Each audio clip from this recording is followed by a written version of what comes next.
Good afternoon ಮಕ್ಕಳೇ. ನಾವು ಏನ್ ನೋಡ್ತಾ ಇದ್ವಿ ನಮ್ಮ ಕಥೆಯಲ್ಲಿ ಏನಾಗಿದೆ, ಹಿಂದಿನ ಕ್ಲಾಸಲ್ಲಿ ಏನ್ ನೋಡಿದ್ವಿ? ಹೊಂದಿನ ವಿಚಾರವಾಗಿ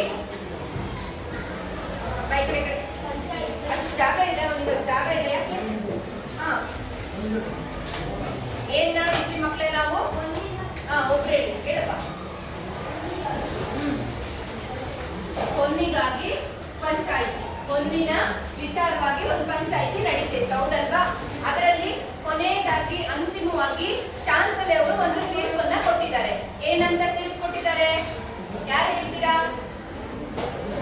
ಒಬ್ರು ಹೇಳು. ದೇವಸ್ಥಾನನ ಕಟ್ಟಬೇಕು ಅಂತ ಒಂದು ತೀರ್ಪು ಕೊಟ್ಟಿದ್ದಾರೆ, ಹೌದಲ್ವಾ? ಇಲ್ಲಿ ತನಕ ನೋಡಿದೀವಿ, ಸರಿ ಅಲ್ವಾ?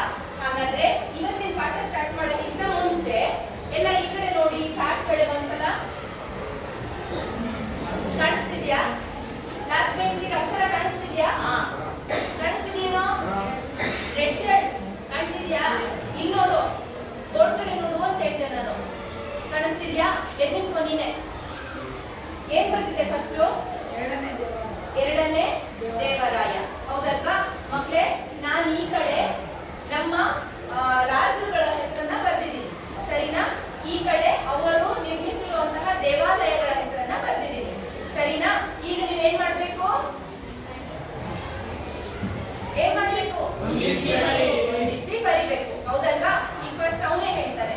ಈಗ ಎರಡನೇ ದೇವರಾಯ ಈ ಇಷ್ಟರಲ್ಲಿ ಯಾವ ದೇವಾಲಯವನ್ನ ನಿರ್ಮಿಸಿದ್ದಾನೆ?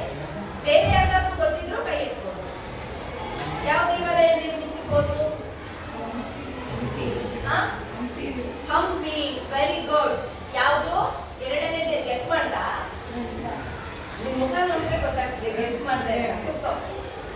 ಎರಡನೇ ದೇವರಾಯ ಹಂಪಿ ವಿರೂಪಾಕ್ಷ ದೇವಾಲಯವನ್ನ ನಿರ್ಮಿಸಿದ್ದಾರೆ, ಹೌದಲ್ವಾ? ಇದೇ ತರ ಈಗ ನೀವು ವಿಷ್ಣುವರ್ಧನ ದೊರೆ ನಿರ್ಮಿಸಿರೋದನ್ನ ಗುರ್ತು ಮಾಡ್ಬೇಕು. ಯಾರು ಮಾಡ್ತೀರಾ? ಹೌದು, ನೀನೆ ಬಾ.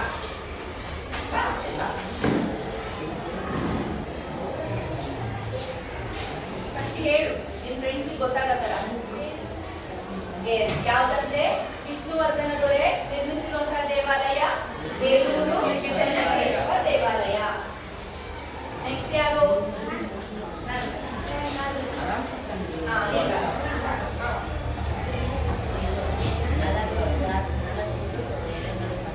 ಮಾತಾಡ್ಬಾರ್ದು. ನಾಲ್ವಡಿ ಕೃಷ್ಣರಾಜ ಒಡೆಯರ್ ಯಾವ ದೇವಸ್ಥಾನ ನಿರ್ಮಿಸಿದ್ದಾರೆ? ಮೈಸೂರು ಅರಮನೆ. Very good. ನೆಕ್ಸ್ಟ್ ಯಾರು? ನೀನೆ ಬಾ. ಬಾ.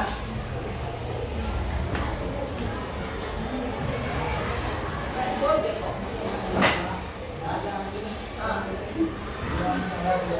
ಜಾಣ ನೀನು, ಹಿಂದಿರೋದೇ ಗೊತ್ತಲ್ಲ. ಆಯ್ತು, ಮಾಡು.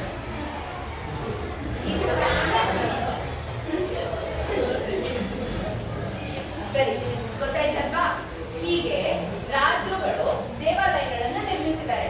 ಸರಿ, ಈಗ ನೀವು ಗುರ್ತೇನೋ ಮಾಡಿದ್ರಿ, ಸರಿ, ನಂಗೆ ಗೊತ್ತಾಯ್ತು. ಈಗ ಈ ದೇವಾಲಯಗಳನ್ನ ಇದೇ ರಾಜರು ಕಟ್ಸಿದ್ರು ಅನ್ನೋದಕ್ಕೆ ಏನ್ ಸಾಕ್ಷಿ? ಹೇಗ್ ಗೊತ್ತು ನಿಮಗೆ? ಯಾರು ಹೇಳಿದ್ದು? ಎದ್ಕೊಂಡು ಹೇಳು.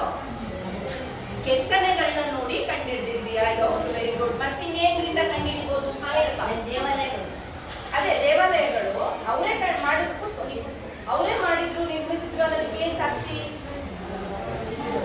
ಶಿಲ್ಪಿಗಳು. ಅದು ಆಗುತ್ತೆ. ಹೇಳ್ಬಾ. ನಾಣ್ಯಗಳು. ಆಯ್ತು, ನಾಣ್ಯಗಳು ಇರ್ಬೋದು. ಮತ್ತೆ ಹೇಳಪ್ಪ. ರಾಜ್ಯ ಲಾಂಛನಗಳನ್ನ ದೇವಸ್ಥಾನದ ಮೇಲೆ ಕೆತ್ತಿರ್ತಾರೆ. Very good. ಕುತ್ಕೋ. ಮತ್ತೆ ಇನ್ನೇನು ಹೊಸತ?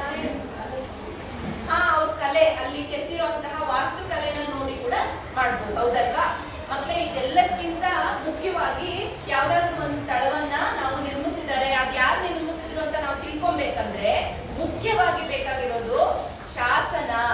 ಕೇಳಿದಿರ ಈ ಮಾತನ್ನ? ಕಾರ್ತಿಕ್ಗೆ ಗೊತ್ತಿತ್ತು, ಹೇಳಲಿಲ್ಲ. ಎದ್ ನಿಂತ್ಕೊಂಡು ಹೇಳಿದ್ರೆ ಅಲ್ವಾ? ಶಾಸನ ಅಲ್ವಾ? ಶಾಸನಗಳನ್ನ ನೀವು 8ನೇ ಕ್ಲಾಸಲ್ಲಿ ಸೋಷಿಯಲ್ ಮೊದಲನೇ ಪಾಠ ಓದಿದ್ದೀರಾ? ನೆನಪಿದ್ಯಾ? ಶಾಸನದಿಂದ ನಾವು ಇತಿಹಾಸ ತಿಳ್ಕೊಬಹುದು ಅಂತ ಗೊತ್ತಲ್ವಾ ಮಕ್ಕಳೇ? ಹಾಗಾದ್ರೆ ನಾವಿವತ್ತು ಕಾಶಿ ಮರುಳಯ್ಯ ಅವರು ಬರ್ದಿರೋ ಪ್ರಜಾನಿಷ್ಠೆ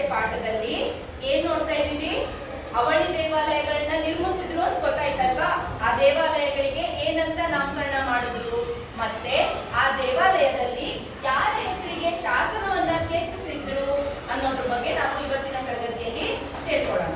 ಸರಿನಾ? ಏನು ಪಾಠದ ಹೆಸರು? ಪ್ರಜಾನಿಷ್ಠೆ.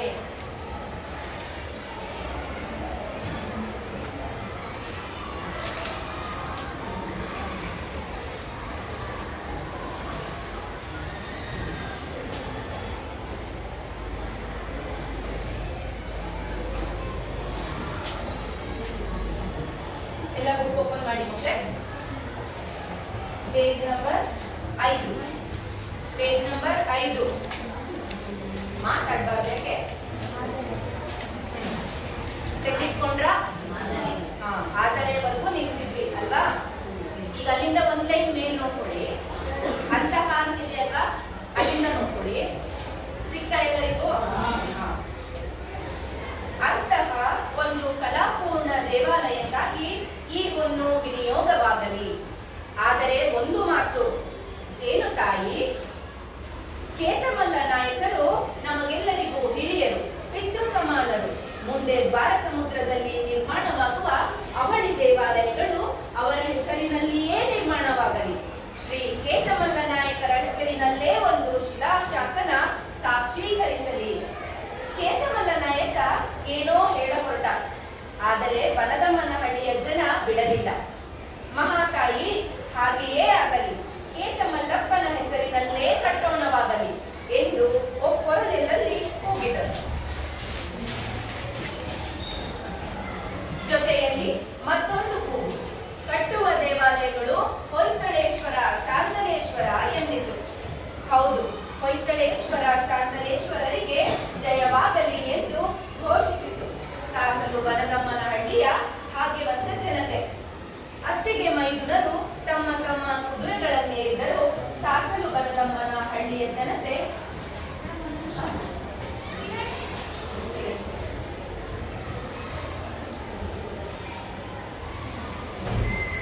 ಸಾಸಲು ಬನದಮ್ಮನ ಹಳ್ಳಿಯ ಜನತೆ ಮಹಾರಾಣಿಯವರಿಗೆ ಜಯವಾಗಲಿ, ಯುವರಾಜರಿಗೆ ಜಯವಾಗಲಿ, ಹೊಯ್ಸಳೇಶ್ವರರಿಗೆ ಜಯವಾಗಲಿ ಎಂದು ಹರ್ಷಘೋಷ ಮಾಡಿತು.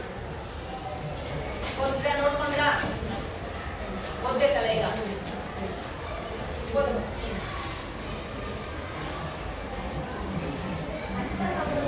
ನೋಡ್ಕೊಬೇಕು. ನಾನು ಯಾರನ್ನ ಬೇಕಾದ್ರೂ ಕೇಳ್ತೀನಿ ಮಧ್ಯದಲ್ಲಿ. ಈ ಒಂದು ವಿನಿಯೋಗವಾಗಲಿ. ಆದರೆ ಒಂದು ಮಾತು, ಏನ್ ತಾಯಿ? ಕೇತಮಲ್ಲ ನಾಯಕರು ನಮಗೆಲ್ಲರಿಗೂ ಹಿರಿಯರು, ಪಿತೃ ಸಮಾನರು. ಮುಂದೆ ದ್ವಾರ ಸಮುದ್ರದಲ್ಲಿ ನಿರ್ಮಾಣವಾಗುವ ಅವಳಿ ದೇವಾಲಯಗಳು ಅವರ ಹೆಸರಿನಲ್ಲಿಯೇ ನಿರ್ಮಾಣವಾಗಲಿ. ಶ್ರೀ ಕೇತಮಲ್ಲ ನಾಯಕರ ಹೆಸರಿನಲ್ಲೇ ಒಂದು ಶಿಲಾಶಾಸನ ಸಾಕ್ಷೀಕರಿಸಲಿ. ಗುಡ್, ವೆರಿ ಗುಡ್, ಚೆನ್ನಾಗಿ ಓದಿ. ನೆಕ್ಸ್ಟ್ ಓದು.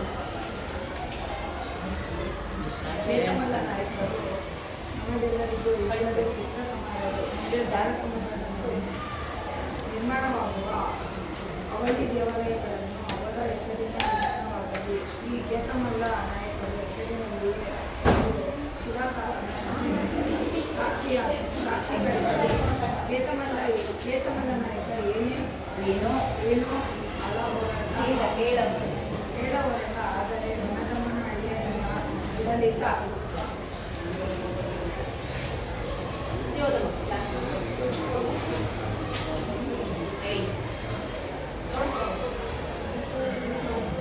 ಜೋರ ಓದಪ್ಪ.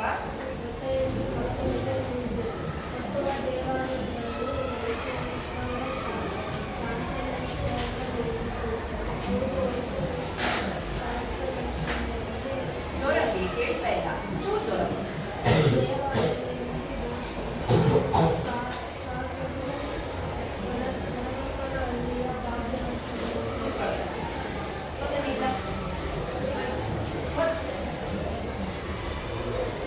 ಗೊತ್ತಿಲ್ಲ, ಎಲ್ಲಿ ಓದ್ತಾ ಇದ್ರು ನೋಡ್ಕೊಂಡಿಲ್ಲ. ನೀವು ಲಂಚ್ ನೋಡಿದ್ರೆ ಅಲ್ಲಿ ಕಾಣಿಸ್ತಾ ಇಲ್ಲ. ಹೌದು, ಜೋರಾಗೋದು.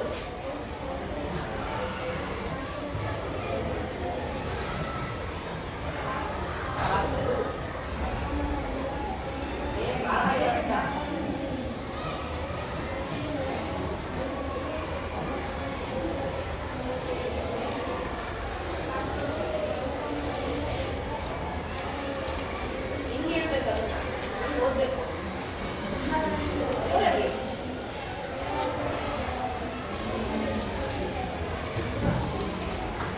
ಓದಿದ್ರಿ ಅಲ್ವಾ? ಈಗ ಯಾವ್ದಾದ್ರು ಕಷ್ಟದ ಪದ ಇದೆಯಾ ನೋಡಿ, ನೀವೇ ನೋಡ್ಬೇಕು, ಪಕ್ಕದಲ್ಲಿ ಮಾತಾಡೋದಲ್ಲ. ಒಬ್ಬೊಬ್ರೆ ಕೇಳಿದವ್ರು ಹೇಳಿ.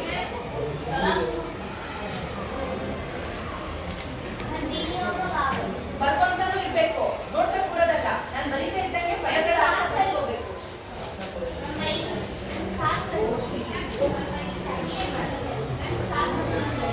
ಸಾಸಲು ಪಾಠ ಬರೆದಿರೋರು ಹೆಸರೇನು? ಏನು? ಸಾಶಿ ಸಾ ಅಂದ್ರೆ ಸಾಸಲು ಅಂದ್ರೆ ಅದೊಂದು ಊರಿನ ಹೆಸರು. ಏನು ಸಾಸಲು ಅನ್ನೋದೇನು? ಊರಿನ ಹೆಸರು. ಈ ಪಾಠ ಬರೆದಿರೋ ಲೇಖಕರಿದ್ದಾರಲ್ವಾ ಮರುಳಯ್ಯ, ಅವರ ಊರಿನ ಹೆಸರು. ಸರಿನಾ? ವಿನಿಯೋಗ. ವಿನಿಯೋಗ ಅಂದ್ರೆ ಏನು? ಒಂದು ಕ್ಲಾಸಲ್ಲೂ ಬರ್ತಿದ್ದೀನಿ ನಾನು. Yes, very good. ಯಾರು ಹೇಳಿದ್ದು? ಒಂದು ಕ್ಲಾಸಲ್ಲಿ ಬರ್ತಿದ್ದೀವಿ. ಒಪ್ಕೋರದು. ಒಪ್ಕೋರದು ಅಂದ್ರೆ ಕೇಳಿಸ್ಕೊಳ್ಳಿ ಮಕ್ಳೇ, ಗಲಾಟೆ ಮಾಡೋದ್ರಿಂದ ಅರ್ಥ ಆಗಲ್ಲ. ಬರ್ತೀನಿ. ಒಪ್ಕೋರಲು ಅಂತಂದ್ರೆ ಒಂದೇ ಸಲ, ಒಂದೇ ಒಮ್ಮತ ಅಂತ, ಒಂದೇ ಧ್ವನಿ ಅಂತ. ಈಗ ಇವೆಲ್ಲ ಒಟ್ಟಿಗೂ ಮಾಡ್ತಿರಲ್ಲ, ಗಲಾಟೆ ಮಾಡ್ತಿರಲ್ಲ, ಅದಲ್ಲ. ಯಾವ್ದಾದ್ರು ವಿಚಾರನ ಎಲ್ಲರೂ ಒಪ್ಕೊಂಡು ಓಕೆ ಅಂತಿರಲ್ವಾ, ಒಪ್ಪಿದೀವಿ ಅಂತಿರಲ್ವಾ, ಅದು ಒಪ್ಕೋರಲು. ಒಪ್ಕೋರಲು ಅಂದ್ರೆ ಒಂದೇ ಧ್ವನಿ ಅಂತ, ಒಂದೇ ಅಭಿಪ್ರಾಯ.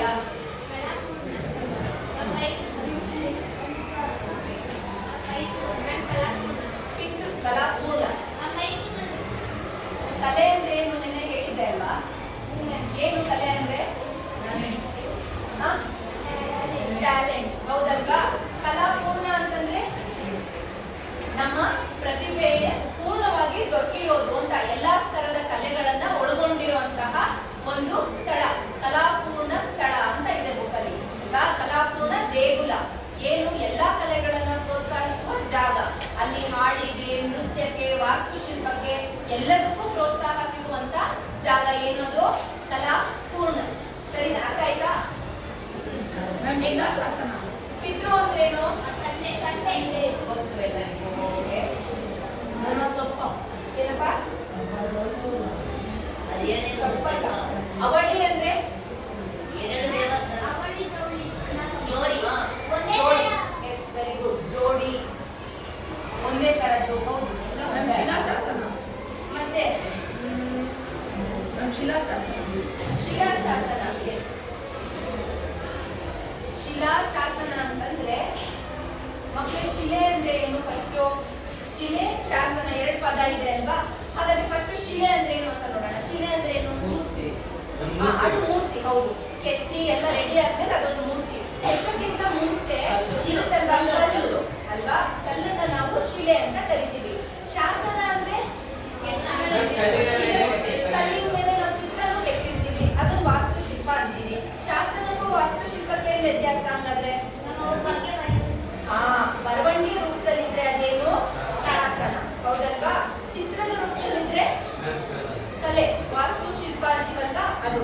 ಹಾಗಾದ್ರೆ ಶಿಲಾಶಾಸನ ಅಂದ್ರೆ ಕಲ್ಲಿನ ಮೇಲೆ ಕೆತ್ತಿರುವಂತಹ ಬರವಣಿಗೆ ರೂಪದಲ್ಲಿರುವ ಏನು? ದಾಖಲೆ. ಗೊತ್ತಾಯ್ತಾ?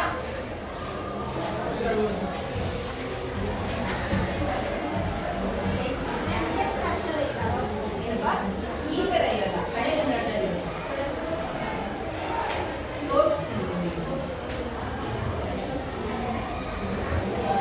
ಸರಿ ಮಕ್ಕಳೇ, ಓದ್ಕೊಳ್ಳಿ, ಮನ್ಸಲ್ಲಿ ಓದ್ಕೊಳ್ಳಿ, ಆ ಪದಗಳ ಅರ್ಥ ನೋಡ್ಕೊಳ್ಳಿ, ಮನ್ಸಲ್ಲೇ ಓದ್ಕೊಳ್ಳಿ.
ಹೇಳ ಅಂದ್ರೆ ಹೇಳೋಕೆ, ಹೊರಟ ಅಂದ್ರೆ ರೆಡಿಯಾದ ಅಂತ, ಹೇಳೋಕೆ ಹೋದ ಅಂತ.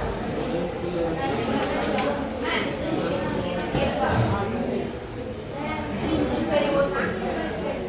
ಸರಿ ಎಲ್ಲ ನೋಡಿ ಈ ಕಡೆ, ಸಾಕು ಓದಿದ್ ಈ ಕಡೆ ನೋಡಿ, ನೋಡ್ರಪ್ಪ. ಓದಿದ್ರಿ ಅಲ್ವಾ? ಓದಿದ್ರಿ ಅಲ್ವಾ? ಈಗ ಈ ಕಡೆ ನೋಡಿ, ಇವರು ನಾನು ಈಗಾಗಲೇ ಚಿತ್ರ ತೋರಿಸಿದ್ದೀನಲ್ವಾ? ಇದು ಯಾರ ಕಾಲ್ಪನಿಕ ಚಿತ್ರ? ಕೇತಮಲ್ಲನ ಕಾಲ್ಪನಿಕ ಚಿತ್ರ. ಕೇತಮಲ್ಲ ಅವರು ಯಾವ ಊರಿನ ಮುಖ್ಯಸ್ಥರಾಗಿರ್ತಾರೆ? ಹೇಳು, ನೀನ್ ಹೇಳು. ಬನದಮ್ಮನಹಳ್ಳಿಯ ಮುಖ್ಯಸ್ಥರು ಕೇತಮಲ್ಲ ಆಗಿರ್ತಾರೆ, ಹೌದಲ್ವಾ? ಕೂತ್ಕೋ. ಈಗ ನಾವು ನಿನ್ನೆ ಕ್ಲಾಸಲ್ಲಿ ಎಲ್ಲಿ ತನಕ ನೋಡಿದ್ವಿ? ಈಗ ನಮ್ಮ ಶಾಂತಲೆ ಒಂದು ತೀರ್ಪು ಕೊಟ್ಟಿದ್ದಾರೆ. ಏನು? ನಾವಾಗಲೇ ಹೇಳ್ದ, ಏನಂತ? ದೇವಾಲಯಗಳನ್ನ ನಿರ್ಮಿಸಬೇಕು ಅಂತ ಒಂದು ತೀರ್ಪನ್ನ ಕೊಟ್ರು. ಕೊಟ್ಟಾದ್ಮೇಲೆ ಶಾಂತಲೆ ಅವರು ಅಲ್ಲಿಗೆ ನಿಲ್ತಾ ಇಲ್ಲ, ಅವ್ರೇನೋ ಹೇಳ್ತಾ ಇದ್ದಾರೆ. ಏನ್ ಹೇಳ್ತಾ ಇದ್ದಾರೆ? ಓದಿದ್ರಿ ಅಲ್ವಾ? ಆದರೆ ನನ್ನದು ಒಂದು ಮಾತು ಅಂತ ಹೇಳಿ ಒಂದು ಏನೋ ಹೇಳ್ತಾ ಇದ್ದಾರೆ. ಏನ್ ಹೇಳಿದ್ರು? ಹೇಳು.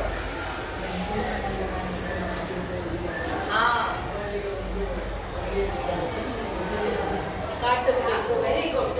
ಏನಂತ ಹೇಳ್ತಾ ಇದ್ದಾರೆ ಶಾಂತಲೆ? ಕೇವಲ ದೇವಸ್ಥಾನಗಳನ್ನ ಕಟ್ಟಿದ್ರೆ ಸಾಕಾಗೋದಿಲ್ಲ. ಕೇತಮಲ್ಲ ನಾಯಕರು ಹಿರಿಯರು. ಯಾರು? ಹಿರಿಯರು. ಹಿರಿಯರು ಅಂದ್ರೆ ದೊಡ್ಡವರು. ಪಿತೃ ಸಮಾನರು. ಪಿತೃ ಅಂದ್ರೆ ತಂದೆ ಸಮಾನರು. ಯಾರು? ಯಾರಿಗೆ? ಬನದಮ್ಮನಹಳ್ಳಿಯ ಪ್ರಜೆಗಳಿಗೆ ಅವರು ಹಿರಿಯರು, ಪಿತೃ ಸಮಾನರು. ಹಾಗಾಗಿ ಈ ದೇವಸ್ಥಾನಗಳನ್ನ ಏನ್ ಕಟ್ಟಕ್ ಹೊರಟಿದೀವಲ್ವಾ, ಅದ್ ಯಾರ ಹೆಸರಲ್ಲಿ ಕಟ್ಟಬೇಕು ಅಂತ ಹೇಳ್ತಾ ಇದ್ದಾರೆ? ಕೇತಮಲ್ಲ ನಾಯಕನ ಹೆಸರಲ್ಲೇ ಒಂದು ದೇವಸ್ಥಾನವನ್ನ ಕಟ್ಟೋಣ ಅಂತ ಹೇಳ್ತಾ ಇದ್ದಾರೆ. ಅಷ್ಟೇ ಅಲ್ಲ, ಅವರೇ ಅದಕ್ಕೂ ಜಾಸ್ತಿ ಏನ್ ಹೇಳ್ತಾ ಇದ್ದಾರೆ? ಒಂದು ಇವರ ಹೆಸರಿನಲ್ಲಿ ಒಂದು ಶಿಲಾ ಶಾಸನ ಸಾಕ್ಷೀಕರಿಸಲಿ ಅಂತ ಹೇಳ್ತಾ ಇದ್ದಾರೆ. ಏನು ಸಾಕ್ಷೀಕರಿಸೋದು ಅಂದ್ರೆ ಮಕ್ಕಳೇ? ಸಾಕ್ಷಿಯನ್ನ ದೊರಕಿಸಿಕೊಡೋದು ಅಂತ, ಸಾಕ್ಷಿ ಕೊಡೋದು ಅಂತ. ಅವರೇನೋ ಅವಾಗ ಕೇತಮಲ್ಲ ನಾಯಕ ಅವ್ರ ಹೆಸರಲ್ಲಿ ಕಟ್ಟಿಸ್ಬಿಡ್ತಾರೆ ದೇವಸ್ಥಾನನ. ಆದ್ರೆ ಅವ್ರು ಕೇತಮಲ್ಲ ಅವ್ರ ನಾಯಕನ ಹೆಸರಲ್ಲೇ ಕಟ್ಸಿದ್ದಾರೆ ಅನ್ನೋದಕ್ಕೆ ಸಾಕ್ಷಿ ಬೇಕಲ್ವಾ? ಈಗ ನಾವು ನೋಡ್ತಿದೀವಿ ದೇವಸ್ಥಾನನ, ಸಾಕ್ಷಿ ಇಲ್ಲದಿದ್ರೆ ನಾವು ಒಪ್ಕೊಂತೀವ ಅಲ್ವಾ? ವಿಷ್ಣುವರ್ಧನ್ ಅಂತವ್ರೆ ನಮ್ ಕಾರ್ತಿಕ್ ಹೆಸರಲ್ಲೂ ಕಟ್ಸಿರ್ಬೋದು ಅನ್ಕೊಂತೀವಿ ನಾವು ಅಲ್ವಾ? ಸಾಕ್ಷಿ ಬೇಕು ತಾನೆ ನಮಗೆ, ಕೇತಮಲ್ಲನ ಹೆಸರಲ್ಲೇ ಕಟ್ತಿದ್ದಾರೆ ಅನ್ನೋಕೆ. ಅದಕ್ಕೆ ಏನ್ ಮಾಡಿದ್ರು? ಒಂದು ಶಾಸನವನ್ನ ಬರೆಸ್ತಾರೆ. ಏನ್ ಬರೆಸ್ತಾರೆ? ಯಾವ್ದ್ರ ಮೇಲೆ ಬರೀತಾರೆ ಶಾಸನನ? ಯಾಕೆ? ಹಾಳೆ ಮೇಲೆ ಬರಿಬೋದಿತ್ತು. ಒಬ್ರು ಯಾಕೆ ಕಲ್ ಮೇಲೆ ಬರಿಬೇಕು ಶಾಸನನ? ಯಾಕೆ ನಾವು ಪುಸ್ತಕದಲ್ಲಿ ಬರೆದಿಡ್ಬೋದಾಗಿತ್ತು ಅವರು? ಹೇಳಿ.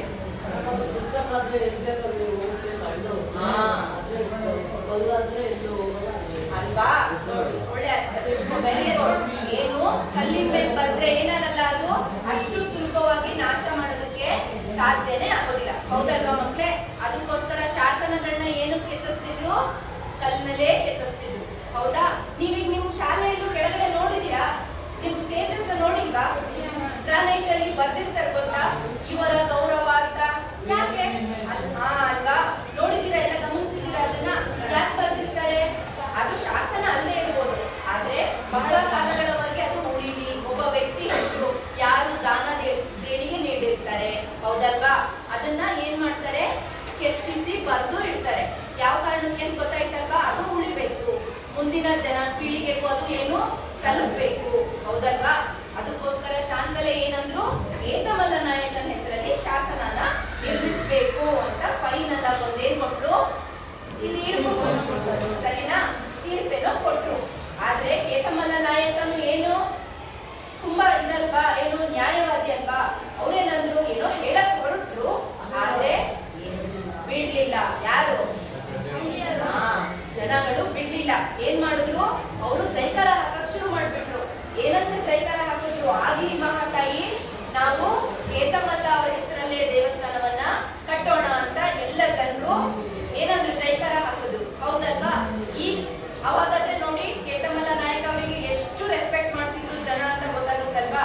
ಒಬ್ರು ಅಪೋಸ್ ಮಾಡ್ಲಿಲ್ಲ. ಬೇಡ ಅವ್ರ ಹೆಸರಲ್ಲಿ ಯಾಕೆ, ನನ್ನ ಹೆಸರಲ್ಲಿ ಕಟ್ಟಿ ಅಂತ ಯಾರು ಹೇಳಲಿಲ್ಲ, ಹೌದಲ್ವಾ? ಈಗಾದ್ರೆ ಹಂಗಾಗುತ್ತಾ? ನನ್ನ ಹೆಸರಲ್ಲಿ ಮನೆಯಿಂದ ರಾಜ ರಾಣಿಯನ್ನ ಅವ್ರು ಯಾರಿಗೆ ಹೋಲಿಸಿದ್ರು? ಹಾ, ಲಕ್ಷ್ಮೀನಾರಾಯಣರಿಗೆ ಹೋಲಿಸಿದ್ರು. ಕೇತಮಲ್ಲ ನಾಯಕನ ತಂದೆ ಸ್ಥಾನದಲ್ಲಿಟ್ಟು ನೋಡ್ತಾ ಇದ್ದಾರೆ, ಹೌದಲ್ವಾ? ಅವತ್ತಿನ ಪ್ರಜೆಗಳ ಮನೋಭಾವ ಎಷ್ಟು ಒಳ್ಳೇದಿತ್ತಲ್ವಾ? ಎಷ್ಟು ನಿಸ್ವಾರ್ಥವಾಗಿ ಅವರು ಬದುಕ್ತಾ ಇದ್ರು, ಎಷ್ಟು ಖುಷಿ ಖುಷಿಯಾಗಿ ಬದುಕ್ತಿದ್ರು ಅನ್ನೋದನ್ನ ನಾವು ಇದರಿಂದ ನೋಡ್ಬೋದಾ? ಸರಿ, ಈಗ ಅವಳಿ ದೇವಾಲಯ ಏನೋ ಕಟ್ಟಿದ್ರು ಮಕ್ಕಳೇ, ಹೌದಾ? ಅವಳಿ ದೇವಾಲಯ ಅಂದ್ರೆ ಏನು? ಎಲ್ಲ ಈ ಕಡೆ ಒಂದ್ಸಲ ಚಿತ್ರ ನೋಡಿ, ನೋಡ್ತಾ ಇದ್ದೀರಲ್ವಾ? ನೋಡ್ತಿದ್ದೀರಾ? ಕೆಳಗಡೆ ಚಿತ್ರ ಏನಿದೆ ಅಲ್ಲ ಮಕ್ಕಳೇ, ಇದು ನೋಡಿದ್ದೀರಾ ನೀವು ನೆನ್ನೆ ತರಗತಿಯಲ್ಲೂ ತೋರಿಸಿದೆ ಅಲ್ವಾ? ಇನ್ನೊಂದ್ಸಲ ಡೀಟೇಲ್ ಆಗಿ ಈ ಚಿತ್ರ ಏನಿದೆ ಅಲ್ವಾ, ಇದು ಹಳೆಬೀಡು ದೇವಸ್ಥಾನದ ನೀಲಿ ನಕ್ಷೆ, ಬ್ಲೂ ಪ್ರಿಂಟ್ ಅಂತೀವಲ್ವಾ? ಈಗ ಮನೆಗೆಲ್ಲ ಮನೆ ಕಟ್ಟಕ್ ಮುಂಚೆ ನಾವು ಬ್ಲೂ ಪ್ರಿಂಟ್ ಹಾಕ್ತೀವಲ್ವಾ, ಆ ತರದ್ದು ಪ್ರಿಂಟ್ ಇದೆ. ಗೊತ್ತಾಗ್ತಿದ್ಯಾ? ಇದು ಒಂದು ದೇವಸ್ಥಾನ, ಇದು ಒಂದು ದೇವಸ್ಥಾನ. ಇದಿಷ್ಟು ಕೂಡ ಒಂದೇ, ಏನು ನೀವು ಬೇಸ್ಮೆಂಟ್ ಅಂತೀರಲ್ವಾ, ಏನಂತೀವಿ ಅದಕ್ಕೆ? ಹಾ, ಕಟ್ಟೆ, ಒಂದೇ ಇದ್ರ ಮೇಲೆ ಬೇಸ್ಮೆಂಟ್ ಮೇಲೆ ನಿಂತಿರೋ ಫೌಂಡೇಶನ್ ಅಂತೀವಲ್ವಾ ಇವಾಗ. ಇದಿಷ್ಟು ದೇವಸ್ಥಾನ ಒಂದೇ ತಳಹದಿ ಮೇಲೆ ನಿಂತಿರೋಂಥದ್ದು. ಗೊತ್ತಾಗ್ತಿದ್ಯಾ? ಈ ದೇವಸ್ಥಾನ ಈ ಕಡೆ ಇದೆ ಅಲ್ವಾ, ಇದಕ್ಕೆ ನಾವು ನಾಮಕರಣ ಮಾಡಿದರೆ ಏನಂತ? ಹೊಯ್ಸಳೇಶ್ವರ ದೇವಸ್ಥಾನ ಅಂತ ಕರೆದಿದ್ದಾರೆ. ಈ ಕಡೆ ವೆರಿ ಗುಡ್. ಏನ್ ಮಕ್ಕಳೇ?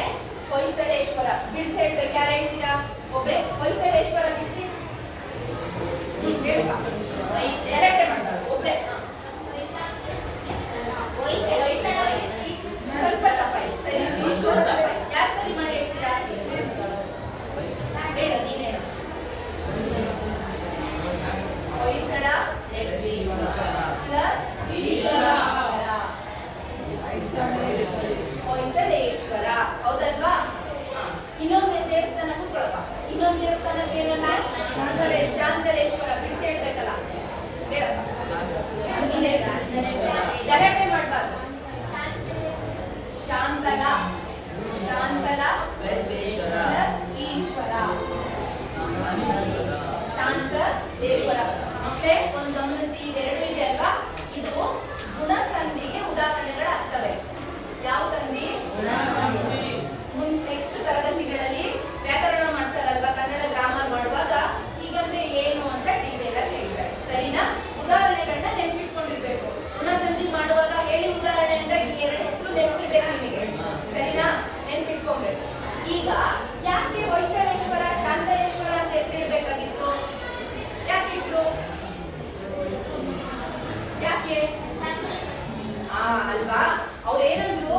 ನಮ್ ರಾಜ ರಾಣಿನೇ ನಮ್ ದೇವ್ರು ಅಂದ್ರು. ಹಿಂದಿನ ಪಾಠದಲ್ಲಿ ನೆನ್ಪಿದೆ ಅಲ್ವಾ? ನಮ್ ರಾಜ ರಾಣಿನೇ ನಮ್ ದೇವ್ರು ಅಂದ್ರಲ್ವಾ? ಅದಕ್ಕೆ ಅವರು ಈಶ್ವರನನ್ನ ನಾವು ದೇವ್ರು ಅಂತ ಪರಿಗಣಿಸ್ತೀವಿ ಅಲ್ವಾ? ಈಶ್ವರ ದೇವ್ರು, ಅಲ್ಲಿನ ಜನತೆ ಈಶ್ವರ ದೇವರಾಗಿದ್ರಲ್ವಾ? ಈಶ್ವರನ ಜೊತೆಗೆ ಅವ್ರವ್ರ ರಾಜ ಮತ್ತೆ ರಾಣಿ ಹೆಸರನ್ನ ಸೇರಿಸಿದ್ರು. ಗೊತ್ತಾಗ್ತಿದ್ಯಾ? ಅರ್ಥ ಆಯ್ತಾ? ಹೊಯ್ಸಳೇಶ್ವರ ಅಂದ್ರೆ ಬೇರೆ ಯಾರು ಅಲ್ಲ, ನಿಮ್ ತಲೆಯಲ್ಲಿ ಯಾರು ಬರ್ಬೇಕು? ವಿಷ್ಣುವರ್ಧನ ಬರ್ಬೇಕು. ಶಾಂತಲೇಶ್ವರ ಅನ್ನೋದು ಶಾಂತಲೆಯ ಏನು ನೆನಪಿಗಾಗಿ ಮಾಡಿರುವಂತದ್ದು. ಗೊತ್ತಾಗ್ತಿದ್ಯಾ?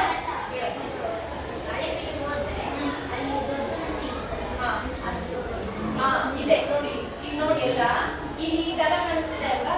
ಇದೇ ದೊಡ್ಡ ನಂದಿ ಇರುವಂತ ಜಾಗ. ನಂದಿ ಮುಖದ ಮುಂದೆ ಇರೋ ಮಂಟಪ ಏನಿದೆ ಅಲ್ವಾ, ಅದು ಹೊಯ್ಸಳೇಶ್ವರ. ಗೊತ್ತಾಗ್ತಿದ್ಯಾ? ಇನ್ನು ನಿಮಗೆ ಸುಲಭವಾಗಿ ಕಂಡುಹಿಡಿಬೇಕಂದ್ರೆ ಹೊಯ್ಸಳೇಶ್ವರನ ಲಿಂಗ ಇರುತ್ತೆ, ನಾನು ನಿಮಗೆ ಈ ವಿಡಿಯೋ ತೋರಿಸ್ತೀನಿ. ಆ ಲಿಂಗದ ಮೇಲೆ ಹೀಗೆ ಸರ್ಪ ಹೀಗಿರೋ ಅಂತದೊಂದು ಲೋಹದಿಂದ ಮಾಡಿರೋ ಸರ್ಪ ಇದೆ. ಸರ್ಪ ಇರೋದು ಹೊಯ್ಸಳೇಶ್ವರ, ಖಾಲಿ ಇರುವಂತ ಲಿಂಗ ಶಾಂತಲೇಶ್ವರ. ಗೊತ್ತಾಯ್ತಾ? ಇದೇ ತರ ಇಲ್ವಾ ಈ ದೇವಸ್ಥಾನ? ಇದೆ ನಮ್ಮ ಹಳೆಬೀಡು ದೇವಸ್ಥಾನದ ಏನೇನ್ ವ್ಯೂ ಇದು, ಮೇಲಿಂದ ತೆಗೆದಿರುವಂತ ಚಿತ್ರ. ಗೊತ್ತಾಯ್ತಾ? ಇಷ್ಟು ಕಟ್ಟಾದ್ಮೇಲೆ ಈ ಎಲ್ಲ ನಿರ್ಧಾರಗಳಾದ್ಮೇಲೆ ಏನಂತಾರೆ? ಏನಂತ ಫಸ್ಟ್ ಘೋಷ ಕೂಗ್ತಾ ಇದ್ದಾರೆ. ಏನಂತ ಕೂಗ್ತಾ ಇದ್ದಾರೆ? ಮಹಾರಾಣಿಯವರಿಗೆ ಜಯವಾಗಲಿ. ನೋಡೋಣ ಎಷ್ಟು ಜೋರಾಗಿ ಹೇಳ್ತೀರಾ ಜಯವಾಗಲಿ, ನೋಡ್ತೀನಿ. ಮಹಾರಾಣಿಯವರಿಗೆ ಜಯವಾಗಲಿ. ಈಗಂತ ಏನಂದ್ರು? ಎಲ್ಲರೂ ಮನತಮ್ಮನಹಳ್ಳಿ ಜನತೆ ಏನ್ ಮಾಡಿದ್ರು? ಜಯಕಾರ ಹಾಕಿದ್ರು. ಯಾರಿಗೆ? ರಾಜ ರಾಣಿಗೆ ಜಯಕಾರವನ್ನ ಹಾಕಿದ್ರು, ಹರ್ಷಘೋಷವನ್ನ ಮಾಡಿದ್ರು. ಅಲ್ಲಿಗೆ ಗಲಾಟೆ ಮಾಡಿದ್ರೆ ನಾನು ವಿಡಿಯೋ ತೋರಿಸಲ್ಲ. ಮೈದುನ ಒಂದ್ ನಿಮಿಷ, ಅದ್ ನೋಡಿ ನೆನ್ಪ್ ಮಾಡ್ದ. ಏನಂದ್ರು? ಅತ್ತಿಗೆ ಮೈದುನರು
ಶ್ರೀಮದ್ ದ್ವಾರಪಾಲ.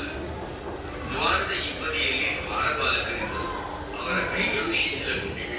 ಪ್ರಾಕಾರದ ಒಳಗೆ 2 ಪೂರ್ವಾಭಿಮುಖ ದೇವಾಲಯಗಳಿದ್ದು ದಕ್ಷಿಣ ಭಾಗದ ದೇವಾಲಯವನ್ನು ಹೊಯ್ಸಳೇಶ್ವರ ಎಂದು, ಉತ್ತರ ದೇವಾಲಯವನ್ನು ಶಾಂತಲೇಶ್ವರ ಎಂದು ಕರೆಯುತ್ತಾರೆ. ತಲವಿನ್ಯಾಸ ಶೈಲಿಯ ದೇವಾಲಯಗಳಲ್ಲಿ ಮಂಟಪ, ಮಹಾಮಂಟಪ, ಅಂತರಾಳ ಮತ್ತು ಗರ್ಭಗೃಹಗಳಿದ್ದು ಎರಡೂ ದೇವಾಲಯಗಳನ್ನು ಮಹಾಮಂಟಪದ ಬಳಿ ಒಳಗಿನಿಂದ ಮತ್ತು ಹೊರಗಿನಿಂದ ಸಂಯೋಜಿಸಿ ಜೋಡಿಸಿದ್ದಾರೆ. ಈಗ ನಾವು ಶಾಂತಲೇಶ್ವರ ದೇಗುಲದ ಸುಖನಾಸಿ ಮಹಾದ್ವಾರದ ಎದುರು ನಿಂತಿದ್ದೇವೆ. ಸುಖನಾಸಿಯ ಬಾಗಿಲವಾಡದ ಮೇಲೆ ಲಲಾಟ ಬಿಂಬದಲ್ಲಿ ಅಷ್ಟಭುಜಗಳ ಶಿವನ ನರ್ತನ ಮೂರ್ತಿ ಇದ್ದು ಎರಡೂ ಬದಿಯಲ್ಲಿ ಬಹು ಅಲಂಕೃತ ಮಕರವನ್ನು ಹಾಗೂ ಅದರ ಮೇಲೆ ವರುಣ ಮತ್ತು ವರುಣಿಯರಿದ್ದಾರೆ. ಅವರ ಇಕ್ಕೆಲೆಗಳಲ್ಲಿ ಚಾಮರಧಾರಣಿಯರಿದ್ದು ನಡುವೆ ಚತುರ್ವಿಂಶತಿ ವಿಷ್ಣುವಿನ ವಿಗ್ರಹಗಳ ಕೆತ್ತನೆಗಳನ್ನು ಪುನರಾವರ್ತಿಸಲಾಗಿದೆ. ದ್ವಾರಪಾಲಕರು. ಇಲ್ಲಿಯೂ ಕೂಡ 1 ಆಳೆತ್ತರದ ಉದ್ದವಿರುವ ಈ ದ್ವಾರಪಾಲಕನು ತ್ರಿಶೂಲ, ಡಮರು ಮತ್ತು ಗದೆಯನ್ನು ಕೈಗಳಲ್ಲಿ ಹಿಡಿದಿದ್ದು ಗದೆಯನ್ನು 3 ತಲೆಯ ಸರ್ಪಗಳು ಸುತ್ತಿಕೊಂಡಿವೆ. ಕೆಳಹಸ್ತವನ್ನು ಕಡಕಗಳಿಂದ ಅಲಂಕರಿಸಲಾಗಿದೆ ಹಾಗೂ ಕಿರೀಟದಲ್ಲಿ ಇರುವ ತಲೆಬುರುಡೆಯನ್ನು ಅತ್ಯಂತ ಸೂಕ್ಷ್ಮವಾಗಿ ಕೆತ್ತನೆ ಮಾಡಲಾಗಿದೆ. ಮೂಗು ಭಗ್ನವಾಗಿದ್ದು ದ್ವಾರಪಾಲಕನ ಪಕ್ಕದ ಭದ್ರಲತಾ ತೋರಣದಡಿ ಅತ್ಯಂತ ಸುಂದರವಾಗಿ ಕೆತ್ತಲ್ಪಟ್ಟ ಹಾಗೂ ತ್ರಿಭಂಗದಲ್ಲಿ ನಿಂತಿರುವ ಸರ್ವಾಭರಣ ಭೂಷಿತೆಯಾದ ಚಾಮರಧಾರಣಿಯನ್ನು ತೋರಿಸಲಾಗಿದೆ. ಇದು ಹೊಯ್ಸಳೇಶ್ವರನ ಸುಖನಾಸಿ ಅಥವಾ ಅಂತರಾಳ. ಇದು ಚೌಕಾಕಾರವಾಗಿದ್ದು ಸಜ್ಜುಗೊಳಿಸಲ್ಪಟ್ಟ ಆಯತಾಕಾರದ ಕಣ್ಣುಗಳಿಂದ ನಿರ್ಮಿತವಾಗಿದೆ. ಗರ್ಭಗೃಹದ ಬಾಗಿಲಿನ ಬಳಿ ನೆಲದ ಮೇಲೆ ಚಂದ್ರಶಿಲೆ ಇದೆ. ಉತ್ತರ ಹಾಗೂ ದಕ್ಷಿಣ ಗೋಡೆಗೆ ಕಿರು ಅಟ್ಟಣಿಗೆಯನ್ನು ಪದಾರ್ಥಗಳನ್ನು ಇಡುವ ಸಲುವಾಗಿ ನಿರ್ಮಿಸಲಾಗಿದೆ. ಛತ್ತಿನ ಮಧ್ಯದಲ್ಲಿ ನರ್ತನ ರೂಪಿ ಶಿವನ ಶಿಲ್ಪವನ್ನು ರಚಿಸಿ ಸುತ್ತಲೂ ಅಷ್ಟದಿಕ್ಪಾಲಕರ ವಿಗ್ರಹಗಳನ್ನು ಕೆತ್ತಿದ್ದಾರೆ. ಗರ್ಭಗೃಹದ ಮಧ್ಯಭಾಗದಲ್ಲಿ ಚೌಕಾಕಾರದ ಪೀಠದ ಮೇಲೆ ಮಹೋನ್ನತವಾದ ಭವ್ಯವಾದ ಹೊಯ್ಸಳೇಶ್ವರ ಲಿಂಗವಿದೆ. ಇಲ್ಲಿ ಬರ್ತೀನಿ. ಏನ್ ನೋಡಿ, ಇಲ್ಲಿ ನೋಡಿ.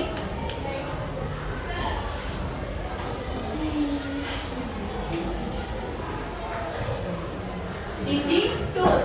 ನೀವು ಪ್ಲೇ ಸ್ಟೋರ್ ಅಲ್ಲಿ ಈ ಆಪ್ ನ ಡೌನ್ಲೋಡ್ ಮಾಡ್ಕೊಂಡ್ರೆ ಈ ತರ ವಿಡಿಯೋಸ್ ನ ನೀವು ನೋಡಬಹುದು. ಕರ್ನಾಟಕದಲ್ಲಿರುವಂತಹ ಎಲ್ಲಾ ಐತಿಹಾಸಿಕ ಸ್ಥಳಗಳನ್ನ 3D ವ್ಯೂ ಅಲ್ಲಿ ನೋಡಬಹುದು. ನೀವು ಅಲ್ಲೇ ಇದ್ದೀರೇನೋ ಅನ್ನೋ ತರ ನೋಡಬಹುದು.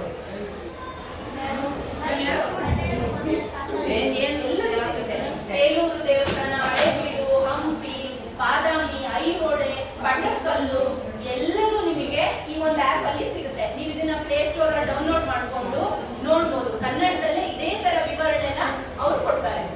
ಇಂಟ್ರೆಸ್ಟ್ ಇದ್ದವರು ಯಾರಿಗಿಲ್ಲ ಇಂಟ್ರೆಸ್ಟ್ ನೋಡಕ್ಕೆ ಬರ್ಕೊಳ್ಳಿ. ಬೇಕಾದ್ರೆ ಬರ್ಕೊಂಡ್ರಾ? ಓಕೆ, ನೋಡಿ. ಈಗ ಏನು ಮಾಡೋದು ಫ್ರೀ. ಇದು ಕರ್ನಾಟಕ ಪ್ರವಾಸೋದ್ಯಮ ಇಲಾಖೆ ಅಂತ ಇರುತ್ತೆ ಗೊತ್ತಾ, ಅವರು ಫ್ರೀ ಆಗಿ ಈ ಆಪ್ ನ ಬಿಟ್ಟಿದ್ದಾರೆ. ಏನು ದುಡ್ಡು ಖರ್ಚಾಗಲ್ಲ, ಏನೂ ಆಗಲ್ಲ. ನೀವು ಡೌನ್ಲೋಡ್ ಮಾಡ್ಕೊಂಡು ಡೈರೆಕ್ಟ್ ಆಗಿ ನೋಡ್ಬೋದು. ಸರಿನಾ? ಡಿಜಿಟಲ್ ನೋಡಿ.